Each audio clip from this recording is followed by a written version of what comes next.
Ayan po. May makikita po kayo dyan, Mayor Jajamar C. Binay, 13% kickback distribution.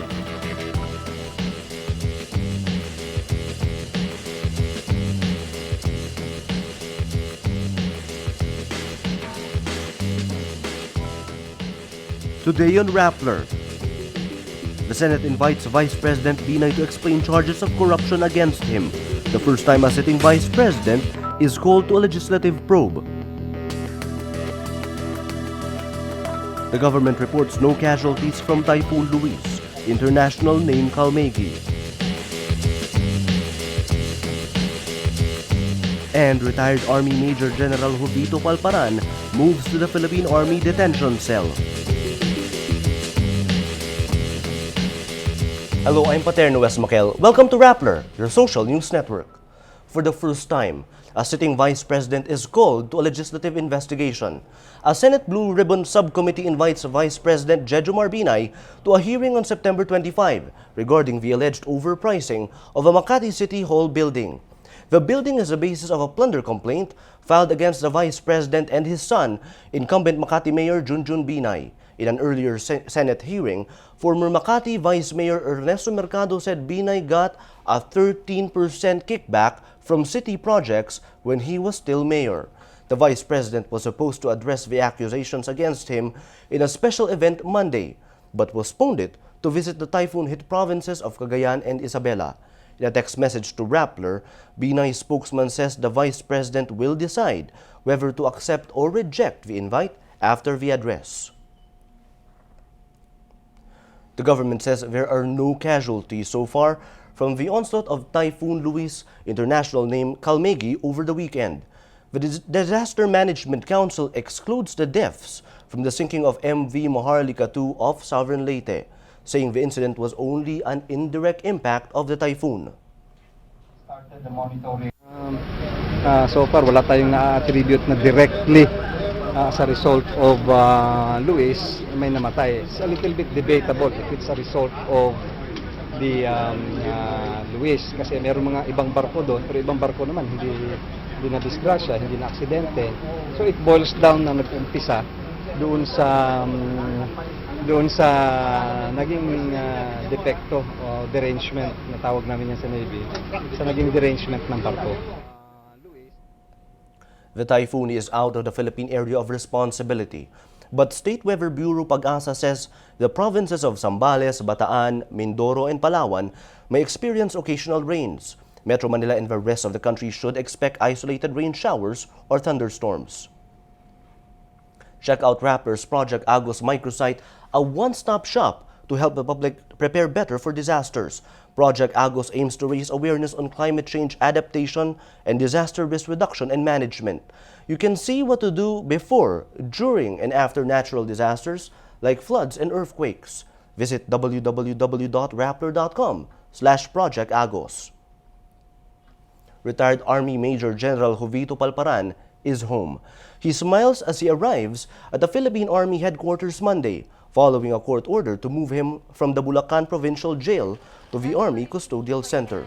The general, tagged as the Butcher by human rights activists, is accused of masterminding the abduction of 2 University of the Philippines students in June 2006.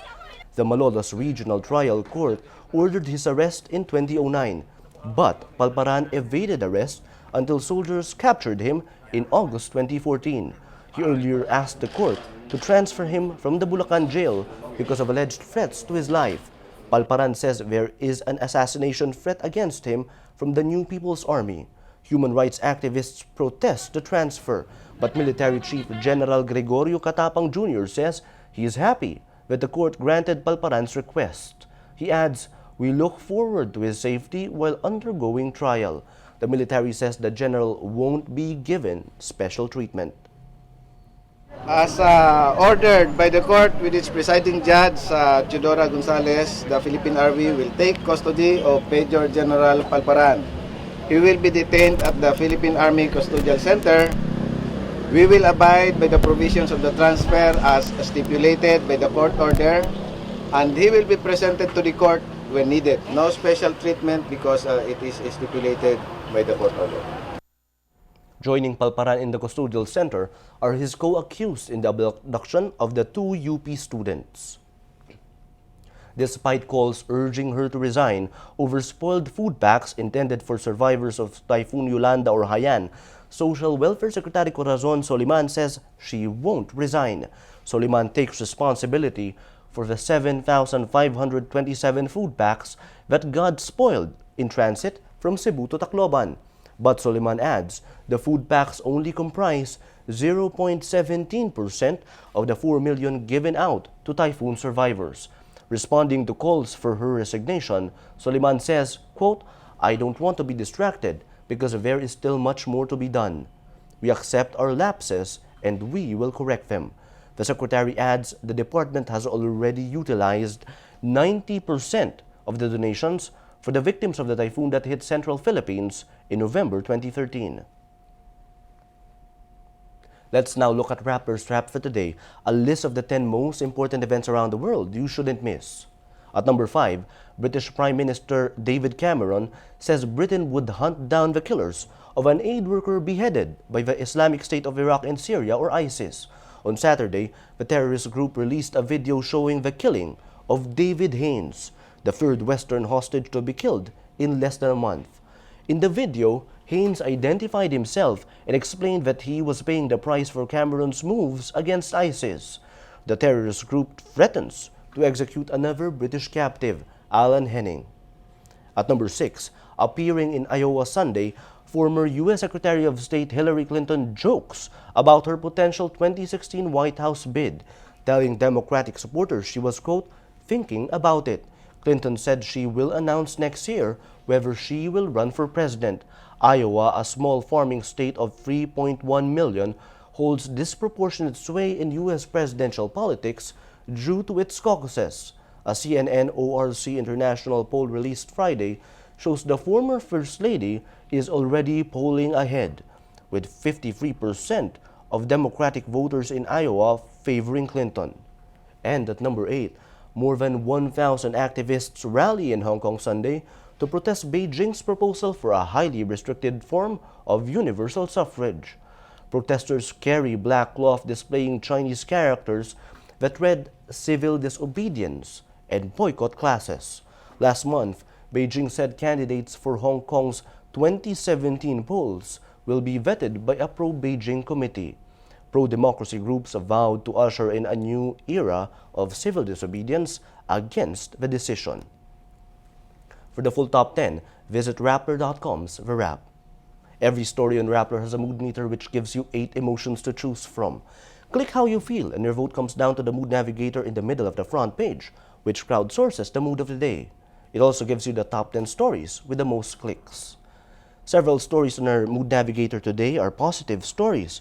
We have this Tech Wrap episode, Apple Watch, iPhone 6, and iPhone 6 Plus. It got 52% happy votes. This story about the FIBA World Cup, Philippines wins Most Valuable Fans Award at FIBA World Cup, 81% happy. And this story about Pope Francis, Pope breaks taboo by marrying couples who lived, quote, in sin, 17% happy and 66% inspired. And the story that got the most number of votes today is not a positive story, it's a purple story here. Class suspensions, Monday, September 15. 37% of readers felt happy about the story, but 41% felt annoyed. The number of votes, of annoyed votes in the story determined the mood of the day. Today, most people are annoyed. That is Rappler's Newscast for today, Monday, September 15, 2014. Visit Rappler.com and watch our newscast Monday to Friday. Tell us how you feel on our mood meter and help us crowdsource the mood of the day. I'm Katerina Francisco. As we say at Rappler, tomorrow begins today. Ayan po. May 13% kickback distribution.